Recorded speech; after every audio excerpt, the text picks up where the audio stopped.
자, 중간에 쉬니까 힘이 나네요. 이러다가는 소크라테스 죽음 얘기 제대로 할 수 없을 것 같으니까 중요한 얘기부터 하겠습니다.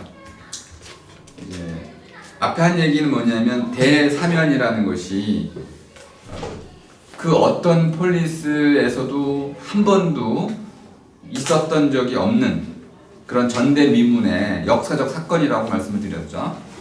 이거에 대해서 아테네인들이 굉장히 고무되어 있었고 그거에 대해서 자신감, 자부심을 갖고 있었습니다. 그런데 당연히 소크라테스는 그걸 인정했을까요? 이런 대사면에 대해서? 이것도 부정합니다. 그리고 심지어는 그걸 망상이라고 뭐라 붙였죠. 너희들 착각하지 마. 어? 그것이 과연 아래뜨일 수가 있겠니? 어? 집단적인 사기극이야. 망상에서 빨리 헤어나야 돼. 잠자는 사람과 똑같아. 아테네어 흰 말이거든. 아테네 흰 말인데 잠자는 말이야. 망상에서 깨어나라고 착각에서 깨어나도록 요구를 하게 됩니다. 사람들은 이제 싫어하는 거죠. 자, 그래서 결국 이러한 여러 가지 우여곡절 끝에 자 474쪽으로 가겠습니다.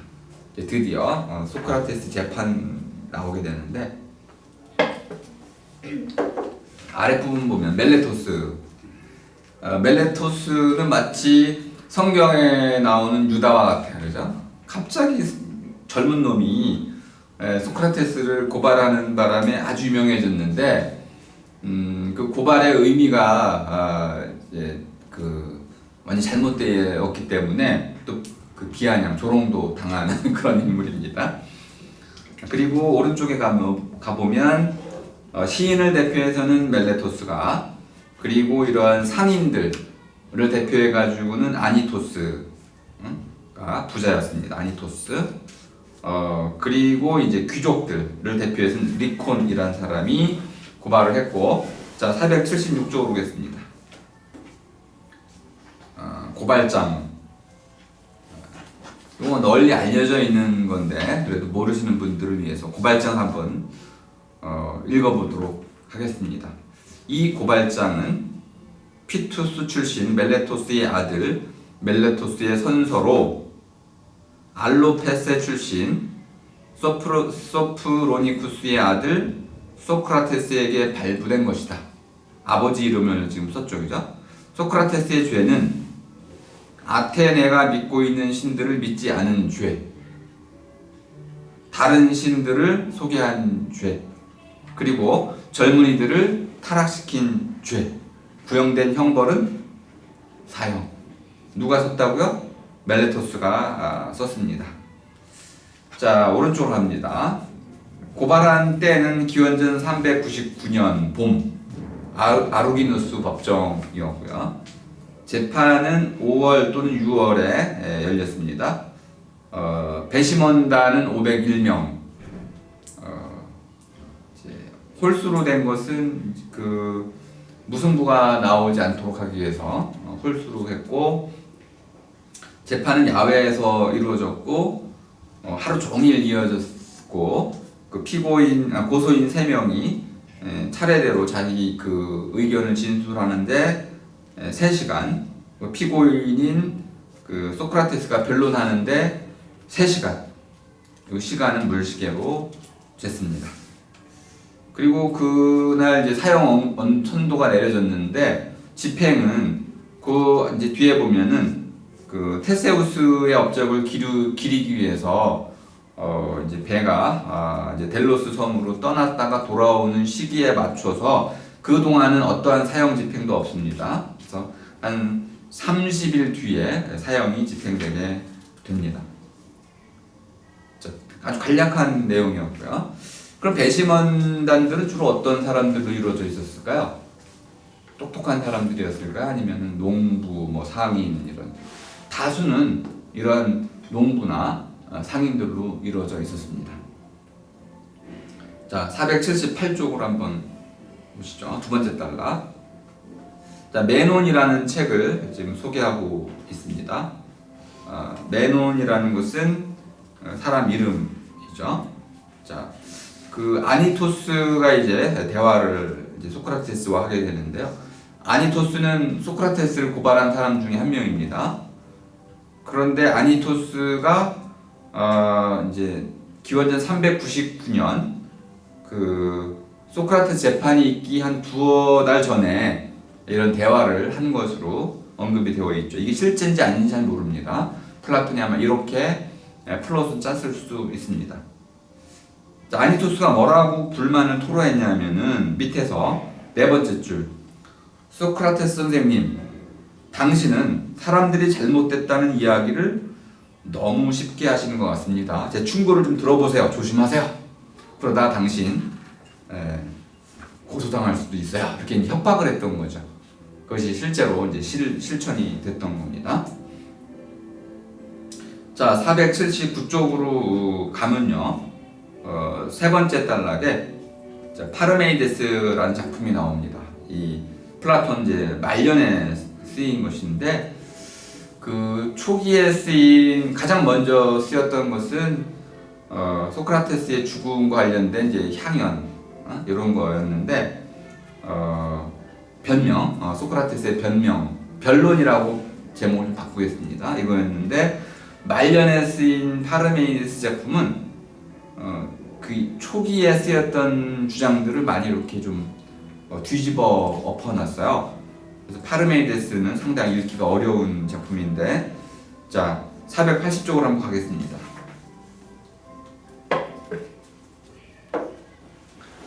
중간쯤 보면 자, 이렇게 이런 문장이 나오네요.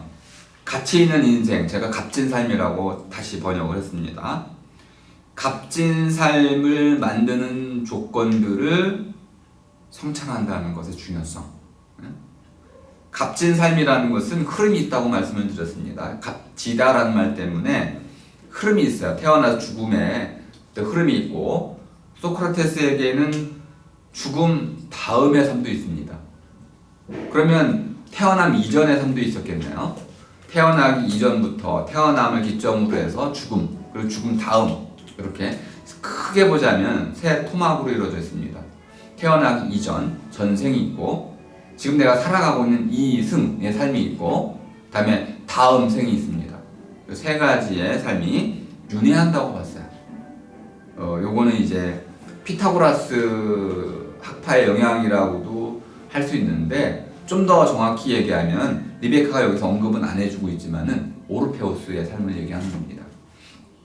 오르페우스 종교가 있었는데, 어쨌든 자, 값진 삶이라는 것은 내가 스스로 만들어 간다고 했어요. 스스로 스스로 성취하는 것이라고 했는데, 조건이 필요해. 첫 번째 조건은 뭐냐면 성찰하는 겁니다. 성찰이라는 건 생각한다고 이해하시면 되겠어요. 스스로 생각하는 거, 우리가 이제 명상이라고도 하는 깊이 생각하는 거. 생각하지 않는 삶은 이러한 값진 삶이 무엇인지 모르는 삶이고 맹목적으로 살아가는 삶이기 때문에 아무런 가치가 없다고 봤습니다. 그럼 아테네 시민 전체가 아테네 우선주의, 아테네 제일주의, 아테네 선민 뭐 이런 거 가지고 살아가고 있고 의무로 살아가는 삶이기 때문에 마치 기계죠, 그죠?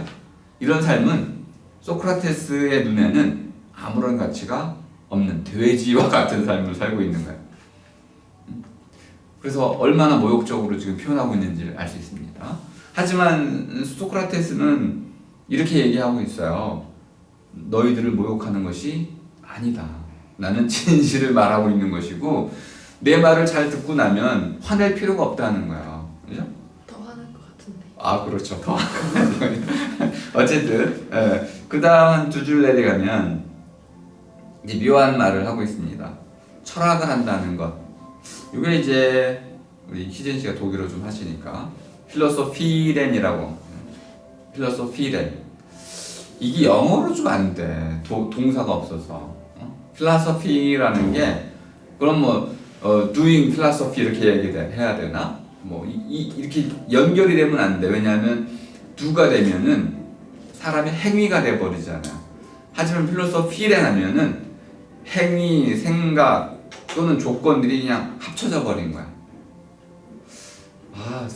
노래하다면 내가 하는 거죠. 근데 노래 짓다는 저절로 이루어지는 전체적인 것이 한꺼번에 일어나는 활동이죠. 우리말로도 철학함 이렇게 되는데 독일어로는 분리가 안 됩니다. 필로소피렌 이렇게 되는 거죠. 그리고 고대 그리스어로도 마찬가지야. 필로소페인 하면은 그냥 철학이 저절로 이루어지는 거죠. 이걸 한다는 것은 죽음을 준비하는 것이다. 이렇게 얘기를 했습니다. 그럼 이제 철학이란 말을 좀 바꿔볼까요? 제가 이제 철학이란 말을 일반적인 용어로는 지혜사랑이라고 바꿀 수 있다고 그랬었고, 지혜사랑. 근데 지혜라는 것도 결국 반야의 번역어이다 보니까 우리말로는 이제 슬기라고 바꿀 수 있다고 봤었고, 슬기는 다나 이름하고 유사합니다. 이제 다 나은 어떤 걸 한다고 했잖아요. 근데 슬기라는 거는 보다 나은 것을 할 줄 아는 게 슬기야. 그러니까 보다 나은 것, 그럼 이전 단계가 있는 거네. 보다 못한 것이 있고 보다 나은 것이 있을 때 끊임없이 보다 나은 것을 이루어 나갈 줄 아는 힘, 이것이 슬기이기 때문에 이제 철학이라는 것은 이제 슬기를 닦아 나가는 겁니다. 근데 이 닦아 나간다고 안 하고 제가 말킨다고 쓴 이유가 있어요. 슬기 말킴이라고 한 것은 슬기는 닦아 나가는 것이 맞는 것이고 말킨다는 것은 마음의 문제로 설명을 하려고 했던 겁니다. 그래서 슬기 말킴 그러면 필로소피에렌하고 의미가 같아지네요. 이제 필로스라고 하는 것하고 소피아라는 게 이제 구분이 됩니다. 필로스는 필리아, 사랑이란 뜻이고, 소피아는 지혜, 슬기란 뜻이죠. 그죠? 그러니까 슬기, 맑혀나가기 이렇게 되겠네요. 근데 그 다음 문장을 보니까 이 철학함을 위해서는 그 다음 문장 자신의 인생을 너무 진지하게 받아들여서는 안 된다. 그래서 이제 제가 이걸 이제 농담이라고 쓰고 있는데 내 인생이 너무 중요하면 우리 아이히만이 떠올라질 수 있습니다. 내 손톱 하나 빠지는 건 너무나 이게 중요한 문제죠. 하지만 남의 목숨 이제 뭐 죽이는 거는 별거 아닌 거야.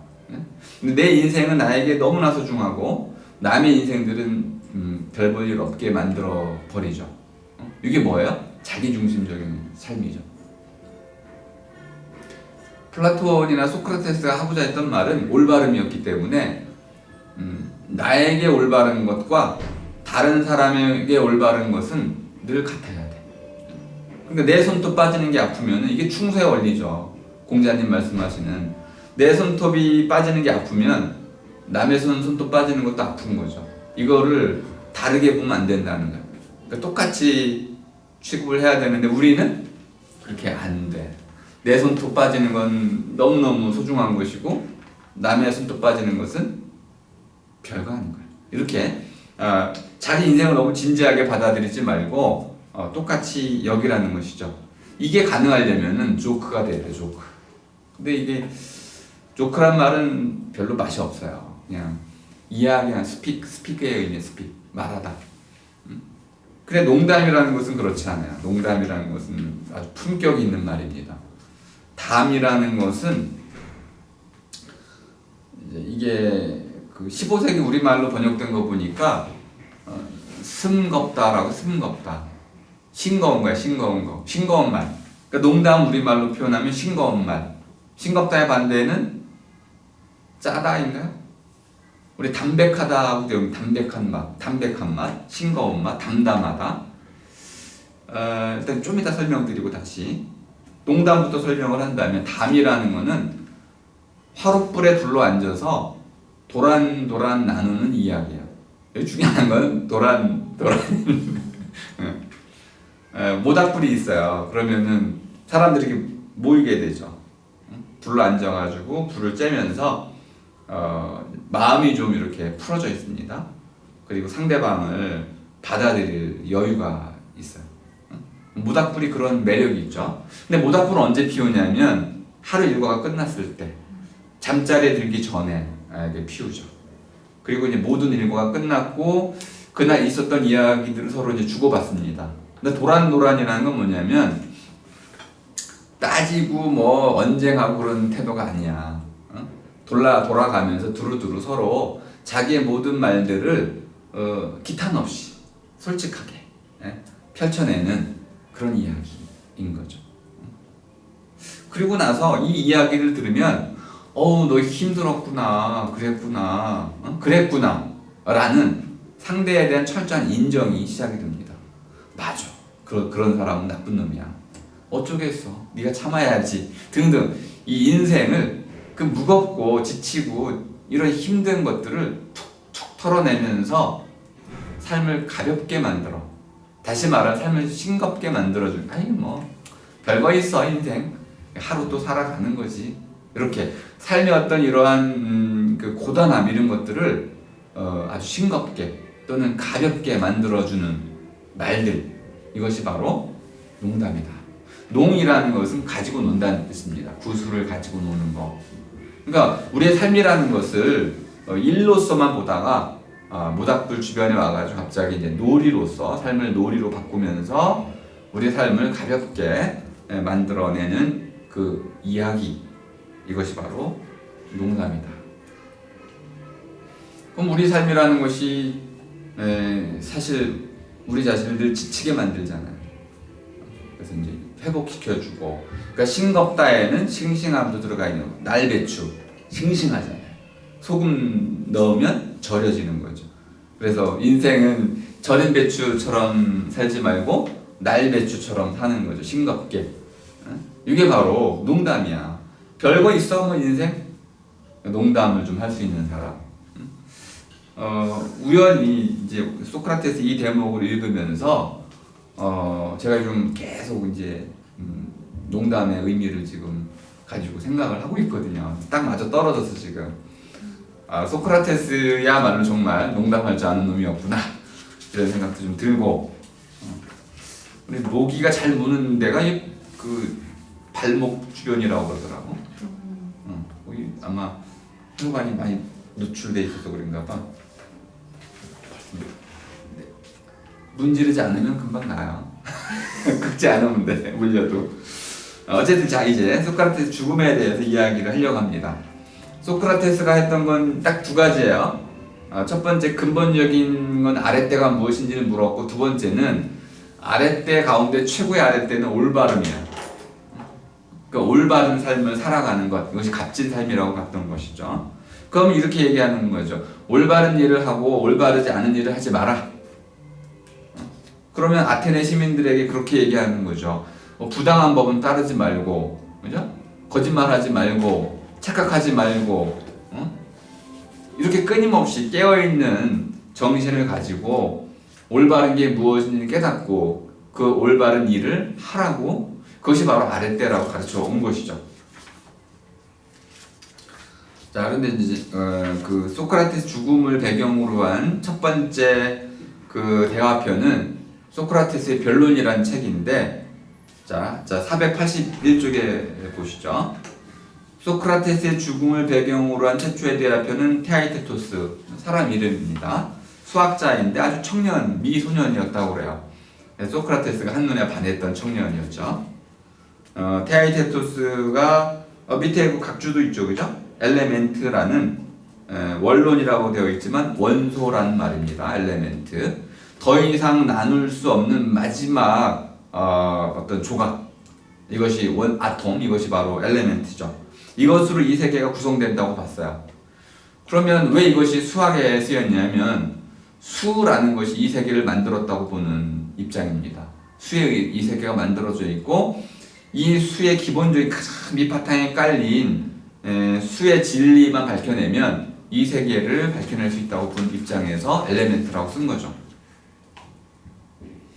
이 테아이테토스는 수학자이니까 결국 무엇을 연구했냐면 진리를 연구한 거죠. 수학의 진리를 연구했고, 482쪽으로 가면은 첫 문장 알매 정의 definition이라고 이제 definition이란 말은 이게 번역어이죠. 영어로 번역어를 한 것이고요. 그 고대 그리스어로 보자면은 호리제인이라는 이렇게 잘라낸다는 뜻이야. 그러니까 여러 가지 이렇게 그 천이 있을 때 천을 필요한 만큼 이렇게 도려내는 거. 이해되셨죠? 그러면 오려내고 도려내고 해서 필요한 것만 또 빼내는 거. 예를 들어서 여러 개의 구슬이 있을 때 빨간 구슬만 꺼내, 그럼 빨간 구슬만 딱 꺼내는 거. 그러면 정의라는 건 뭐냐면, 의라는 건 여기서 뜻이란 뜻입니다. 정이라는 건 안친다 이런 뜻이고, 뜻을 안 치는 거네요. 아, 이건 이런 뜻으로 쓰겠습니다 라고 뜻을 안 치는 거. 밥을 안 치듯이 뜻을 안 치는 거. 그런데 그리스적인 의미로 본다면은 뜻을 잘라내는 거네요. 자, 뜻을 한정하는 거야. 그런 의미에서 우리말로는 뜻을 매기는 것이라고도 할 수 있습니다. 뜻 매김 또는 정이라고도 쓸 수 있고 뜻 매김이라고도 할 수 있고 뜻을 한정하는 것, 뜻 오려내기라고도 할 수 있고 등등. 자, 그 뜻에 대한 알매에 대한 정의를 이렇게 길게 설명을 했는데요. 그것이 왜 어떤 것이 어떤 주장이 그것이 왜 사실인가에 대한 설명, 왜 사실인가에 대한 설명을 했다는 거죠. 그리고 진정한 믿음 두 가지를 지금 가지고 knowledge라는 것을 정의했습니다. 첫 번째는 그것이 왜 사실인지에 대한 증명이 필요한 것이고, 이거 정당성이라고 밑에 표현했습니다. 정당화. 그럼 이론이 필요한 거죠. 왜라는 물음에 대한 긴 설명, 이론이 필요하고 정당화. 두 번째는 진정한 믿음. 근데 이때 말하는 이 진정이라는 말은 좀 번역이 좀 잘못됐습니다. 진정이라는 게 아니고 참이다라는 거야. truth에 관한 truth, 참이다. 그러면 이 참이다라는 건 뭐냐면 실제 어떤 사실과 맞아 떨어진다는 뜻이야. 일치라는 개념입니다. 예를 들어서 지금 삐어삐어 사이렌 소리가 들렸어요. 그리고 불자동차가 휙 지나갔습니다. 저기 봤더니 산 쪽에 연기가 피어오르고 있어요. 그래서 희진 씨가 저한테 그러는 거죠. 선생님 저기 불났나 봐요.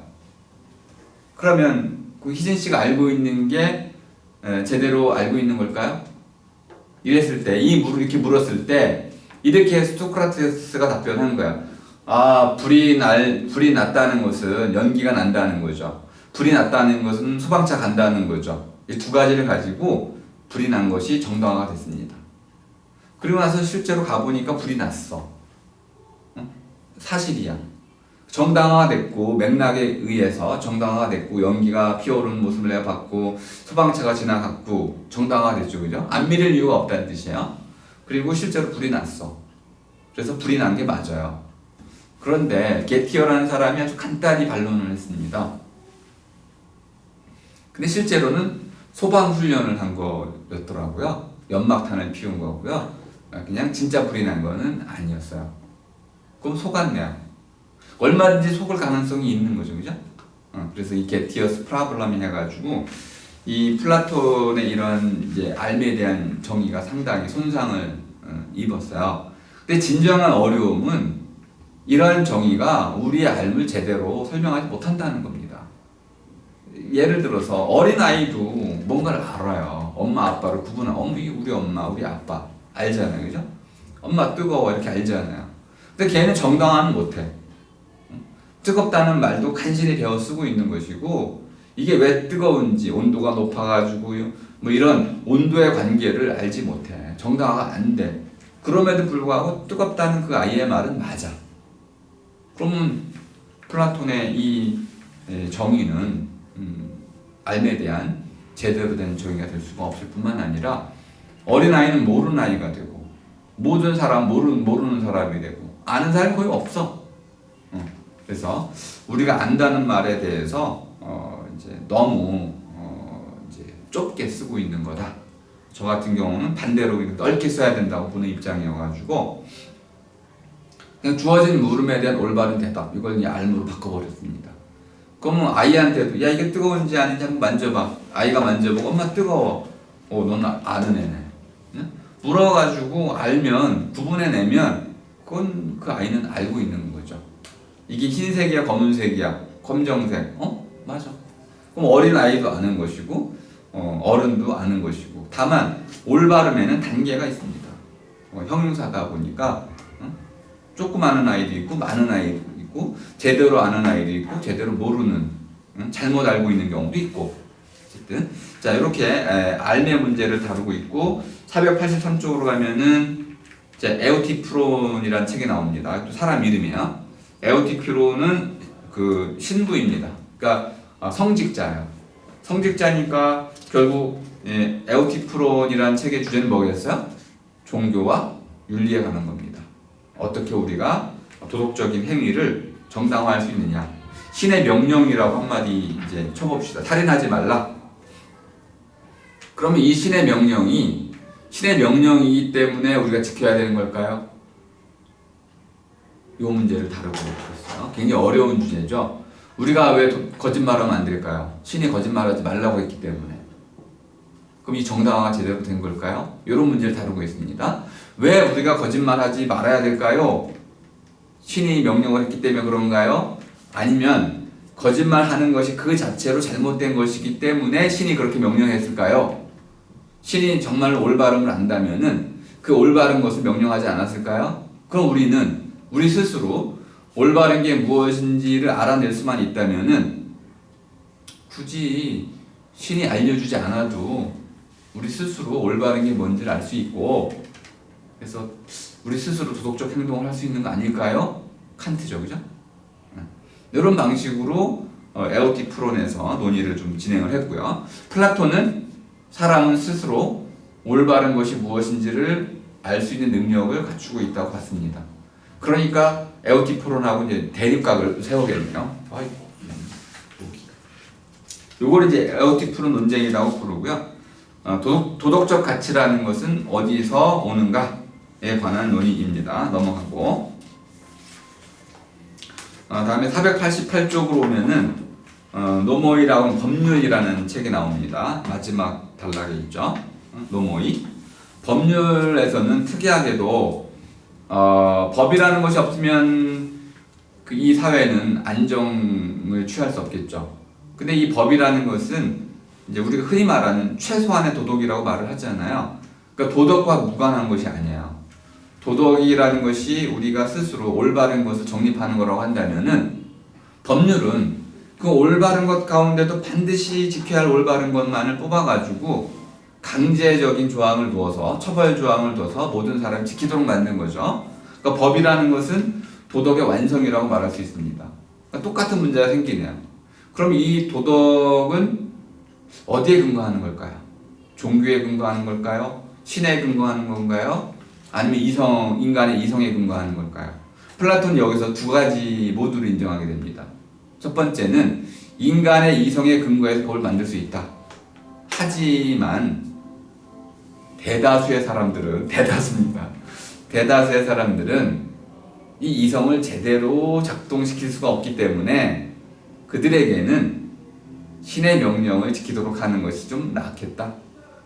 그래서 법률에서는 두 가지를 모두 인정하고 있습니다. 그래서 종교에 근거해서 법을 지킬 것 하나 하고 스스로 이성적 판단에 근거해서 법을 입법할 것, 이 두 가지를 모두 인정하고 있네요. 490쪽으로 가면은 후기 작품인 마지막 단락 소피스트가 나옵니다. 굉장히 어려운 책인데 이 소피스트에서는 이제 소크라테스가 뒤로 전면에 빠지게 되고 독일어 이제 프렌데라고 하는 이방인이 나타나가지고 파르메이데스하고 대화를 펼칩니다. 그러니까 소크라테스는 그냥 일종의 그 청자로 듣는 사람으로 이렇게 남아 있어요. 아주 독특하죠, 그죠? 사실 실제로는 소크라테스가 주인공인데 소크라테스는 슬쩍 빠지고 이방인이라고 하는 사람이 나타나가지고 그 이전에 그 엘레학파의 그냥 그 태도라고 말할 수 있는 이런 파르메이데스하고 대화를 펼치는데 대화의 내용이 뭐냐면 491쪽 마지막에 나옵니다. 존재와 비존재, 하나와 다수 뭐 이런 문제야. 한마디로 말하면 이제 그 게노스에 관한 논쟁입니다. 우리 그 성경에서는 게네시스를 창세기라고 번역을 했죠. 또 이것을 그 린네 분류법에 의하면 류입니다. 류와 종할 때 인간은 포유류에 속하죠. 그러니까 이 류에 관한 것, 분류에 관한 거네요. 분류. 최고 위에 있는 분류는 뭘까요? 첫 번째로 모든 것을 포괄하는 그런 분류는 뭘까요? 여기도 있고 저기도 모기가 지금 난리가 났어요. 다 불러 모았나 봐 이놈들이. 있다라는 것이 가장 상위의 류라는 거예요. 이 최고 상위의 류를 우리가 확정하면 모든 것을 범주화할 수 있겠죠. 그런데 원래 이 그 게노스는 그래서 나타라는 의미입니다. 단어가 많이 나오네. 나타. 그러면 게네시스에서는 그 얘기가 나오죠, 그죠? 누가 누굴 낳고 누가 누굴 낳고 누가 누굴 낳고 누가 누굴 낳고 이 낳음이 쭉 연결되어 나가는 과정이 바로 게네시스입니다. 창세죠.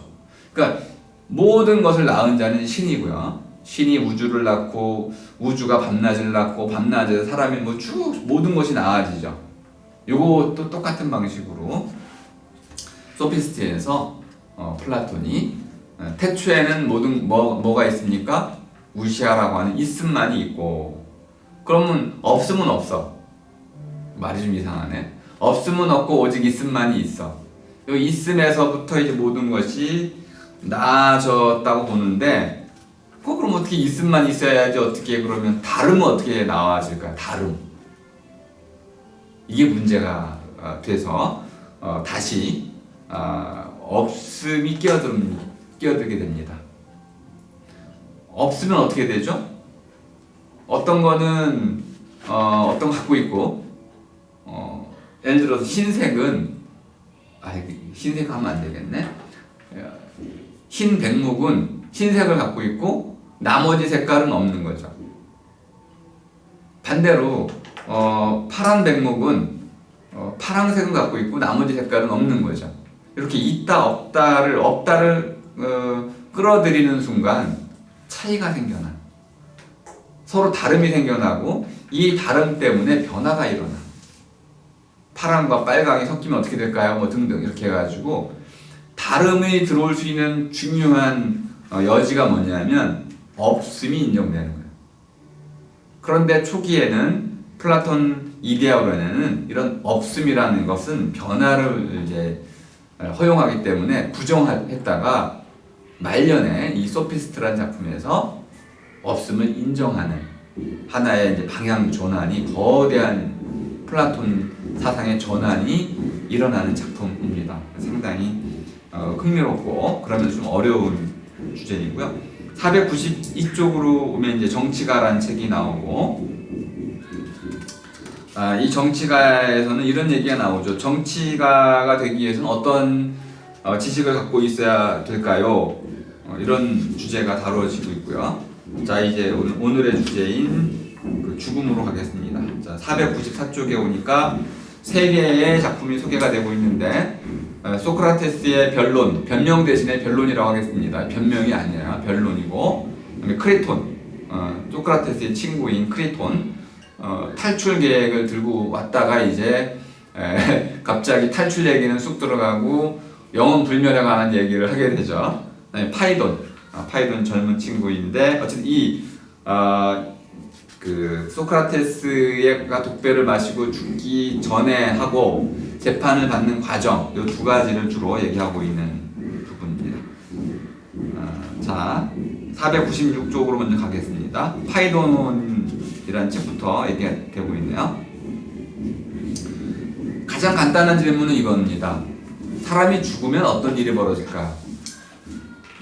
근데 이때 전제가 하나 있어요.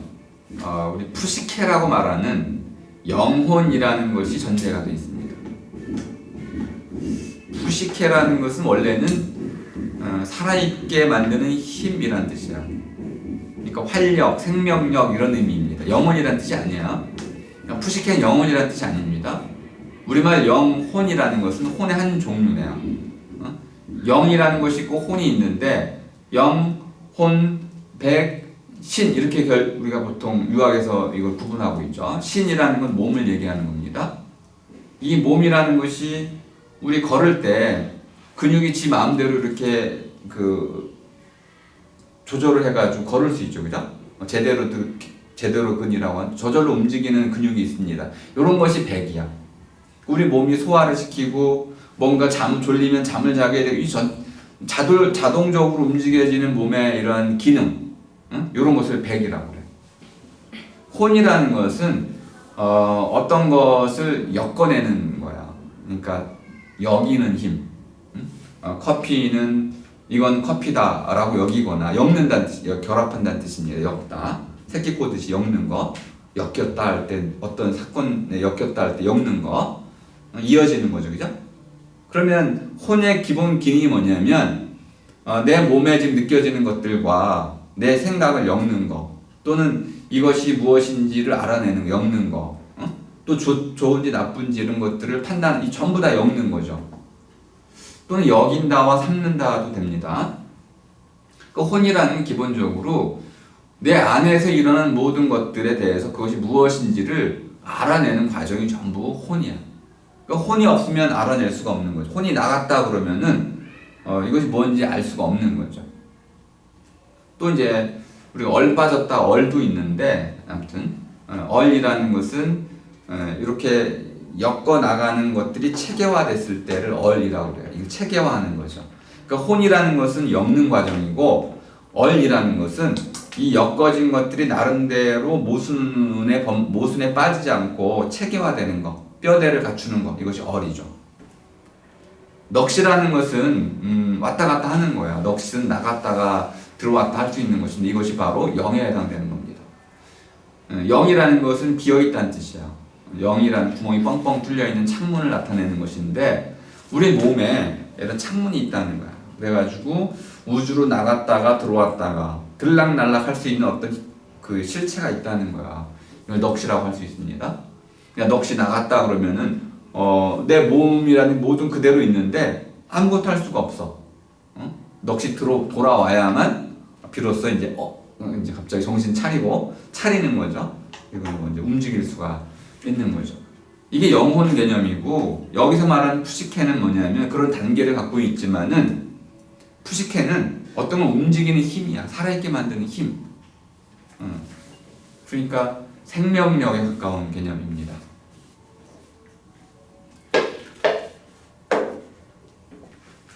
자, 그럼 푸시케가 생명력이라고 했으니 생명의 원천이기 때문에 사람이 죽었다. 그럼 생명의 원천도 사라질까요? 그건 사라질 수가 없네, 그냥. 푸시케를 전제한다는 말의 의미는 뭐냐면, 푸시케가 우리 몸속에 들어오면 내 몸이 움직일 수 있고 운동할 수 있고 어떤 방향을 향해 나아갈 수 있어. 푸시케는 항상 텔로스라고 하는 목적을 향해 나아가는 것인데, 모든 운동을 이렇게 이해했던 거예요. 그런데 이 푸시케가 들어오면 나는 움직일 수 있는 반면에, 푸시케가 나가면 나는 그냥 고깃덩어리가 돼버려. 움직일 수가 없어. 죽음이죠. 그러면 이렇게 얘기하겠네. 죽음이 뭐야? 이렇게 물어보면, 푸시케가 이 안에 있다가 나간 거야. 그러면 이제 두 번째 질문이 이렇게 되겠네요. 죽음이 일어나면 푸시케가 내 몸 안에 있다가 나가는 것인데요. 그러면 그 나간 푸시케는 어디로 가나요? 우리 식으로 얘기하면 어디로 돌아가나요? 돌아가신다고 우리 표현하잖아요. 그럼 어디로 가나요? 뭐가 돌아가나요? 몸 여기 있는데. 그럼 돌아가는 것은 몸은 아니네요. 물론 이제 이렇게도 얘기할 수 있습니다. 몸은 흙으로 돌아간다. 그러면 그 넋이라는 것은 도대체 어디로 돌아가는 걸까요? 넋의 고향이 있다는 거죠. 넋의 고향으로 돌아가더라. 죽음에 대한 기본 논의는 이겁니다. 다 끝났네. 그러면 이 넋이라는 것은 어디로 갈까요? 저 세계로 가는 거죠. 렛대의 망각의 강을 건너서 저 세계로 가는데, 갔다가 또 돌아온다는 거예요. 이건 긴 설명이 필요합니다. 이집트의 그 피라미드에서 이제 만들었던 미이라, 영혼의 불멸, 환생이란 개념하고 연결이 쭉 되고, 이집트에서는 그 넋이 저 세계로 갔다가 갈대의 밭에 1000년 동안 있다가 돌아오는데, 돌아올 때 내 몸으로 돌아와. 그러니까 미이라가 없으면 와가지고 내 몸이 어딨지 못 찾아가지고 결국 흩어져 버린다. 이게 진짜 죽음. 잡았나? 잡았다. 한 대 때려야지. 네. 그런데 이것이 이제 지중해를 건너서 아테네로 왔을 때는 불편하잖아. 미이라 만드는 것도 힘들고 천년 보존하는 것도 힘들고. 이야기를 받고 이 넋이 다시 돌아올 때는 어머니에게서 태어나는 새로운 아기의 몸속으로 들어가. 그럼 미이라 필요 없네. 생각해보면 이게 아주 우스꽝스러운 얘기인데도 불구하고 아테네인들은 실용적이기 때문에 이해가 됐습니다. 그래서 이제 미이라 안 만들고 피이라 만들 필요 없이 그저 어린 아이 속으로 들어온다고 생각을 했던 거예요. 그러니까 이 영혼 불멸이라는 것은 푸시케라는 것만 이해하면 이게 증명할 필요도 없었는데 소크라테스는 아주 간단하게 증명을 합니다. 이것이 이제 살아남은 증명법인데 아주 간단해요. 몸과 넋은 다르다. 다르다와 밤과 낮은 다른가요? 다르죠. 근데 밤, 낮이 모순되나요? 모순 개념은 이렇게 이해할 수 있습니다. 밤이 있는 곳에는 낮이 있을 수 없다. 맞아요? 네, 그렇죠, 그죠? 낮이면 지금 밤은 아닌 거죠. 남녀도 그런가요? 남자의 경우에는 그가 남자라면 여자가 아닌 거죠. 배제 원리가 작동하고 있죠, 그죠? 그러면 이것이 몸이라면, 내 손이 몸이라면 내 손은 넋은 아닌 거죠. 이게 바로 다르다는 말의 의미 속에 들어가 있는 겁니다. 소크라테스가 몸과 소마라, 몸과 푸시케, 넋이라는 것은 다르다. 이렇게 전제를 했어요. 그리고는 몸은 쪼개지는 거다. 몸은 변화하는 거다. 태어나고 죽고 병들고 하는 거죠. 그럼 다르니까 넋은 어떻게 되나요? 태어나지도 죽지도 병들지도 않네요. 근데 지금 다 틀렸죠, 그죠? 우리 마음이라는 것도 자라나는 거예요. 뇌하고 연결되어 있을 뿐만 아니라 마음도 넋도 자라나고 이게 잘못 키워지면 병들고 그리고 더 나아가서는 파괴될 수도 있어. 그리고 몸이 죽으면 마음도 죽는 거죠. 지금 와서는 플라톤이 전제했으면 그 모든 전제들이 다 의심스러워요. 그래 어쨌든 이런 피타고라스의 영향을 받아가지고 윤회도 받아들이고 넋도 받아들이고 불멸도 받아들이고 그러면 플라톤이 죽음을 맞이해서 야 죽음이라는 거는 없는 거야. 이 독배를 마시는 거는 이 진짜 죽음이 아니야. 이렇게 해가지고 죽음에 대해 표현하면서 자기가 진짜로 우리가 추구해야 할 만한 것은 이런 아랫대다 이렇게 얘기하는 플라톤의 그 믿음을 우리가 어느 정도는 이해할 수 있습니다. 거꾸로 이렇게 이해했어요. 우리 소마라는 것은 영혼, 넋의 감옥이다 라고 했습니다. 그러니까 죽음은 해방이었던 거야. 죽음은 진정한 자유를 얻게 되는 것이죠. 육체로부터의 분리, 이것이 죽음이었는데 그것은 일종의 해방이었다. 이렇게 이해를 하시면 되겠습니다. 아주 간단한 얘기였네요. 시간이 많이 가서 한 가지만 더 얘기하고 제 강의는 끝내야 될 것 같은데요. 508쪽으로 오시면은 자 멜레토스의 그 고소 내용에 대해 소크라테스가 간단히 한두 마디 문장으로 그냥 딱 반박을 해버립니다. 첫 번째 뭐냐면 멜레토스가 소크라테스에 대해서 당신은 신을 믿지 않는군요. 그래놓고 불경죄를 이제 가지고 고소를 했어요. 다시 말하면 스파르타의 신을 믿었다는 거죠. 그러면 신을 믿지 않는다는 거하고 스파르타의 신을 믿는다는 것 사이에 모순이 있다. 간단히 논리적으로 반박을 하고 있는데 사실 이렇게 반박은 안 됩니다. 왜냐면 멜레토스가 얘기한 거는 당신은 아테네인들이 믿는 신을 믿지 않는다는 거였죠. 그리고 좀 더 나가면은 자세히 그 변론 부분을 들어보면은 하늘을 살폈다는 내용이 나옵니다. 하늘에 있는 해와 달과 별의 운행을 관찰했다. 그 불경죄입니다. 왜냐하면 하늘에 떠 있는 해와 달과 별을 모두 신이라고 여겼기 때문에 그걸 관찰한 것은 불경죄에 해당돼요. 근데 소크라테스는 이렇게 얘기합니다. 나는 그런 적이 없다. 그렇게. 어쨌든 멜레토스가 그 고소했던 내용을 하나하나 다 반박을 하게 되죠. 그리고 나서는 자 헛소리에 관한 얘기를 쭉 하고 있습니다. 이제 511쪽으로 한번 오시죠.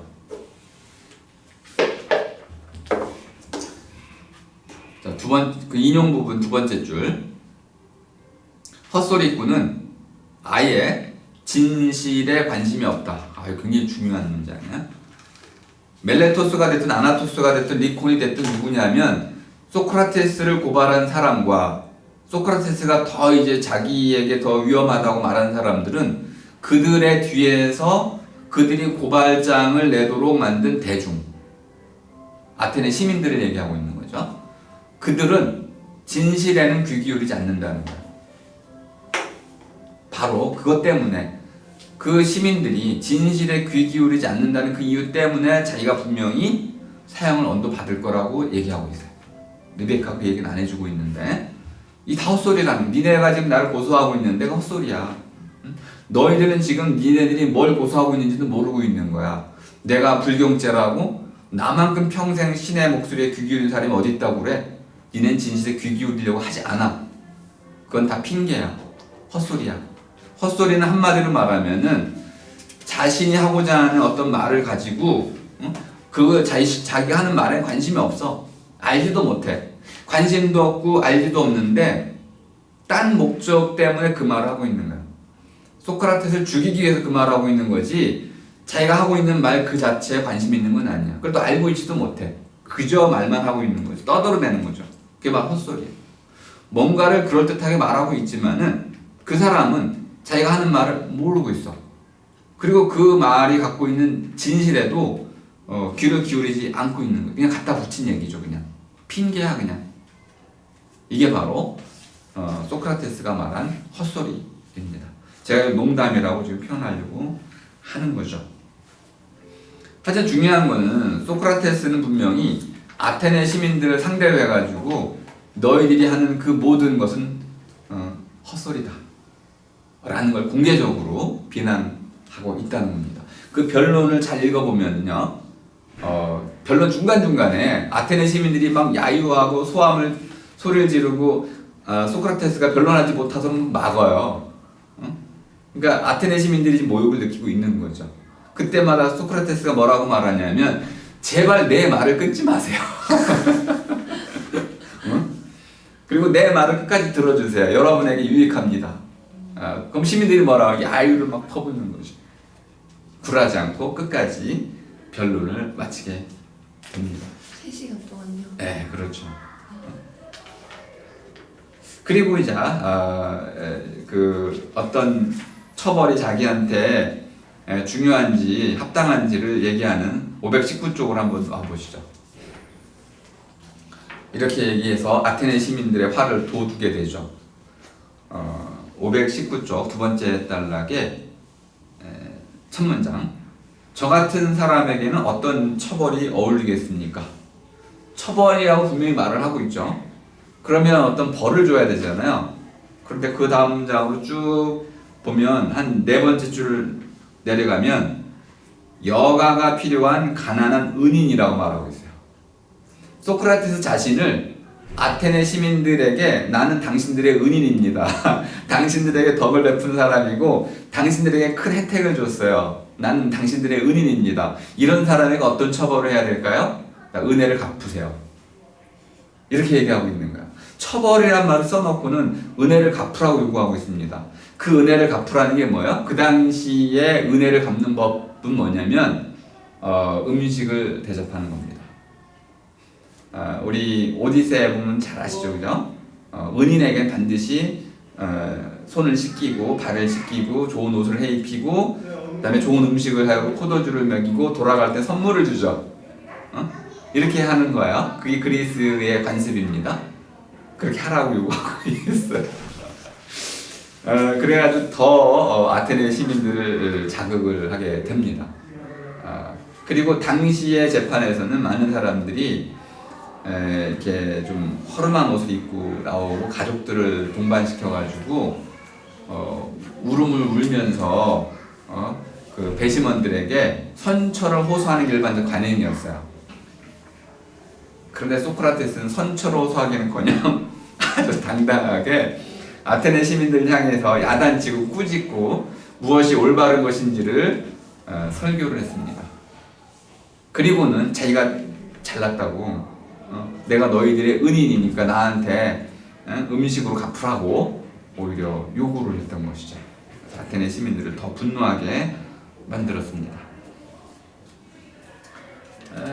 제가 꼭 드리고 싶은 말도 있었는데 이거는 뭐 간단히 언급만 하고 그냥 넘어갈게요. 521쪽에 보면은 마지막 단락에 에르 신화가 나옵니다. 에르 이야기. 신화라는 말은 빼버리고 에르 이야기 정도로 보시면 되겠습니다. 단테의 신곡에서도 되풀이되고 또 게테의 파우스트에서도 되풀이되는 그 이야기입니다. 에르 이야기. 또 제가 후회와 시간이라는 책을 썼는데 그 후회와 시간의 주제가 바로 에르 이야기입니다. 에르라는 청년이 전쟁터에서 잘못 죽었어요. 그래가지고 이제 12일 만에 다시 되살아났는데 이제 그 죽어가지고 우리 저승사자가 데리고 가잖아요. 갔더니 뭐가 없어요? 명부에 이름이 없는 거예요. 내가 여기 오면 안 되는데 잘못 죽어서 온 거죠. 근데 왔으니 그냥 천국과 지옥 구경하고 너 가가지고 사람들한테 제발 가면 죽으면 심판 받으니까 제발 얘기 좀 해주라. 옳은 일 하고 좋은 일 해가지고 천국 가라고 좀 얘기 좀 해줘. 이렇게 불의한 일을 하면 전부 지옥 가니까 잘 받았다가 뭐 이 얘기죠, 그죠? 에르 이야기. 그리고 나서는 이제 나중에 환생에 관한 이야기까지 쭉 이어지게 됩니다. 한마디로 말하면 좋은 삶을 살면 복을 받고 나쁜 삶을 살면 벌을 받는다는 이런 죽음 이후의 심판에 관한 이야기를 쭉 들려주고 있죠. 이걸 통해 가지고 이제 소크라테스가 마지막 526쪽으로 오면요. 이 긴 인용문이 나오죠. 폴리테이아의 아주 마지막 부분에 나오는 핵심이 되는 플라톤 사상의 모든 걸 마무르고 있는 핵심이 되는 말입니다. 자, 사람은 어떻게 살아야 될까요? 인용 부분에 그 세 번째 문장을 보시겠어요. 좋은 삶과 나쁜 삶을 잘 가를 수 있어야 된다. 여기 인텔리전스란 말의 의미입니다. 가려내기.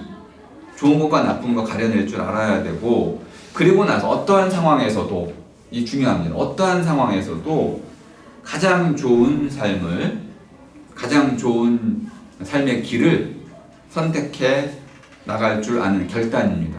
이런 것을 갖춰야 되겠다. 이 슬기죠. 소피아라고 말하는 겁니다. 지혜 또는 소피아 또는 슬기 또는 반야, 뭐라고 말했든지 간에 좋은 것과 나쁜 것을 잘 가름하고 그 중에서도 가장 좋은 것을 골라내서 그 삶을 결단적으로 살아나갈 수 있어야 된다. 이것이 플라톤이 자기 철학 전체에서 일관되게 주장했던 핵심 내용입니다. 뒤에 나오는 우리 케이블 뉴스, 이건 저도 읽어봤는데 너무 산만해가지고 소개할 수가 없어요. 이 부분은 제 생각엔 여러분 스스로 아마 읽어보시는 게 좋을 것 같습니다. 이제 과학에 관한 거, 그다음에 이제 뭐 밀물 썰물에 관한 이야기, 우리가 왜 선해지는 삶을 살고 싶을까요?에 관한 이런 이야기입니다. 이 부분은 리베카가 너무 화려하게 써가지고 좀 진짜 세계, 가짜 세계 이런 것도 구분하고 등등 여러 문제가 복잡하게 섞여 있어서 제가 책 읽기에 소개하기는 좀 부적절하다고 판단이 됐고, 다음 주에는 우리 책더리를 하겠습니다. 다음 주 내용도 아주 흥미진진합니다. 자, 오늘 제 강의 이렇게 마치도록 하겠습니다. 좀 이따가 토론을 좀 하겠습니다. 일단 꺼주세요.